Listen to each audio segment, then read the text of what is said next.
مفتی صاحب کیا کچھ روحیں ایسی بھی ہیں جو بھٹکتی ہیں؟ میرے سوال کا ضرور جواب دیجیے۔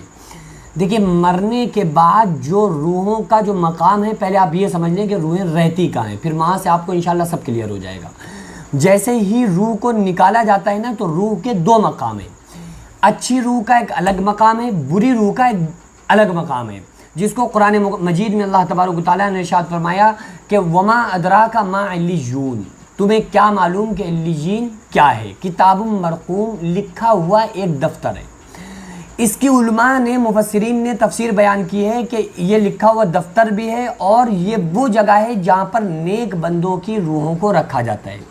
یہ کب رکھا جاتا ہے؟ جیسے ہی روح کو نکالا جاتا ہے، جو فرشتے لے جاتے ہیں تو جا کر اس کو علیین میں رکھتے ہیں، اچھے بندے کی روح کو۔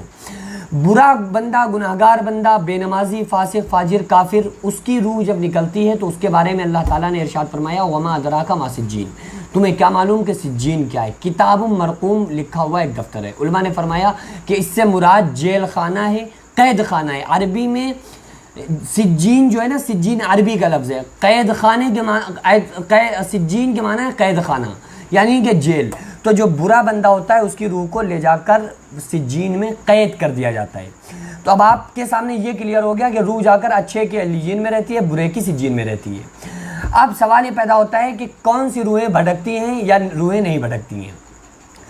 جب مردے کو پھر قبر میں رکھا جاتا ہے تو اچھا بندہ ہو یا برا بندہ ہو، ان کی روحوں کو اس کی باڈی کے اندر، اس کے جسم کے اندر لوٹا دیا جاتا ہے۔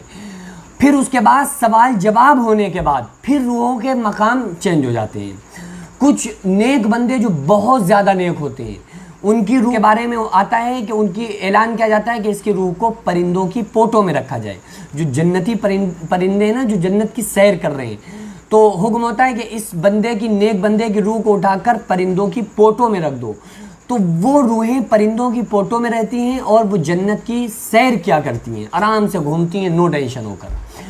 کچھ لوگ ایسے ہیں نیک بندے جن کے بارے میں آتا ہے کہ سوال و جواب کے بعد اعلان کیا جاتا ہے، جب وہ صحیح فرشتوں کے سوال کے جواب دے دیتا ہے، میرا رب اللہ ہے، میرا دین اسلام ہے، ہم پیارے آقا صلی اللہ علیہ وسلم کے امتی ہیں، جب یہ صحیح جواب دے دیتا ہے تو اعلان کیا جاتا ہے کہ اس کو ایسے سلا دو جیسے نئی نویلی دلہن سوتی ہے، یعنی سوائے اس کے خاوند کے اسے کوئی نہیں جگا سکتا۔ تو اس کو بہترین ایک نیند سلا دیا جاتا ہے اور اسے قیامت کے دن ہوش آئے گا جب ونفخ فی الصور، سور کو پھونکا جائے گا، اسے پتہ بھی نہیں چلے گا۔ اچھا آپ رات میں سوتے ہو تو آپ کو پتہ چلتا ہے، آپ سو گئے 9-10 بجے آپ سوئے، اور جیسے ہی فجر کی اذانیں ہوئیں آپ آنکھیں ملتے ہوئے اٹھے، ارے یار ابھی تو سوئے تھے، اتنی جلدی صبح ہو گئی۔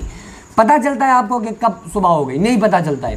لیکن اگر کوئی بیمار انسان ہے، کسی کے ہو رہا ہے پیر میں درد، کسی کے ہو رہا ہے سر میں درد، اب وہ پڑا ہوا ہے، اس سے پوچھو کہ رات کتنی بڑی ہے، اسے نیند ہی نہیں آ رہی، تو ایک ایک سیکنڈ دیکھ رہا ہے ٹائم کہ یار اب 2 بجے، آپ 2:10 ہوئے، اب 2:30 بجے، 3، وہ گن گن کے اس کا ٹائم گزر رہا ہوتا ہے، گھڑی دیکھ دیکھ کے۔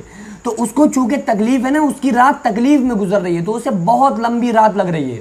لیکن جو چین کی نیند سو گیا، بہترین اے سی چلا کے گرمی میں، تو اسے کون سی اسے رات پتہ چلے گی؟ اسی طرح سے جو نیک بندہ ہوتا ہے تو اس کو قبر میں سلا دیا جاتا ہے، اسے قیامت تک کا عرصہ کچھ پتہ نہیں چلتا ہے، اور وہ اٹھیں گے اور کہیں گے ممبر قدینہ ھذا ما وعد الرحمن وصدق المرسلون۔ نیک بندے کہیں گے، جب برے بندے کہیں گے نا کہ یہ ہمیں ہماری مرکز سے، ہماری قبر سے کس نے جگا دیا، قیامت کے دن جو سور پھونکا جائے گا سارے لوگ کھڑے ہو جائیں گے۔ تو جو گناہگار بندے ہوں گے ان کو اس سور کی، جو سور پھونکا جائے گا، قیامت آئے گی تو اتنا وہ دہشت میں آ جائیں گے کہ وہ گناہگار بندے جو قبر میں سزائیں بھگت رہے ہوں گے، جن کے اوپر قبر میں سزائیں مسلط ہوں گی، کہ ایک گرزہ پہاڑ پہ مارا جائے تو پہاڑ تحت الثری 7ویں زمین کے اندر چلا جائے، وہ قیامت تک ان کے اوپر چلتے رہیں گے۔ تو لیکن جب قیامت آئے گی تو وہ یہ کہیں گے کہ ہماری خوابگاہوں سے ہمیں کس نے جگا دیا۔ اللہ اکبر! آپ سوچ کے دیکھیں کہ جہنم کا اور میدان محشر کا اور سور کا جو قیامت آئے گی، اس قیامت کا زلزلہ اتنا خوفناک ہوگا، یا ایھا الناس اتقوا ربکم، اے لوگوں اپنے رب سے ڈرو، ان زلزلۃ الساعۃ شیء عظیم، کہ قیامت کا زلزلہ بڑا خوفناک ہے، کہ اس زلزلے سے، اس سور کی آواز کو گناہگار بندے جو قبر میں عذاب کو برداشت کر رہے ہوں گے، وہ لوگ یہ کہیں گے کہ ہمیں ہماری خوابگاہوں سے کس نے جگا دیا۔ یعنی کہ قیامت کا جو سور پھونکا جائے گا اس وقت جو انہیں تکلیف ہوگی نا، تو قبر کی تکلیف جو وہ برسوں سے جس تکلیف میں رہ رہے ہوں گے وہ ان کو نیند معلوم ہوگی. وہ کہیں گے ہم نیند میں تھے، ہم تو آرام سے سو رہے تھے کہ اپنی قبر کے اندر، جبکہ عذاب میں ہوں گے. لیکن اتنا خطرناک وہ قیامت کا منظر ہوگا.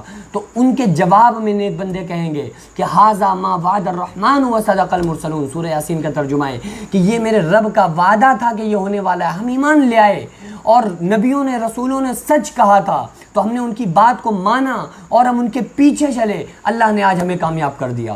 تو بہرحال قبر میں جانے کے بعد جو برے بندوں کی جو روحیں ہوتی ہیں ان کے اوپر عذاب کو طاری کر دیا جاتا ہے.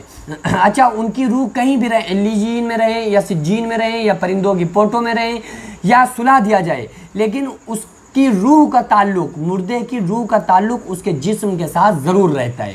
ایسا نہیں کہ روح کہیں چلی گئی اب یہاں پہ باڈی پڑی ہوئی ہے. عالم برزخ جو ہے، عالم برزخ ہے ہی وہ دنیا. عالم برزخ میں اس کی روح کہیں بھی رہے لیکن اس کی روح کا تعلق اس کی باڈی کے ساتھ، اس کے جسم کے ساتھ ضرور رہتا ہے.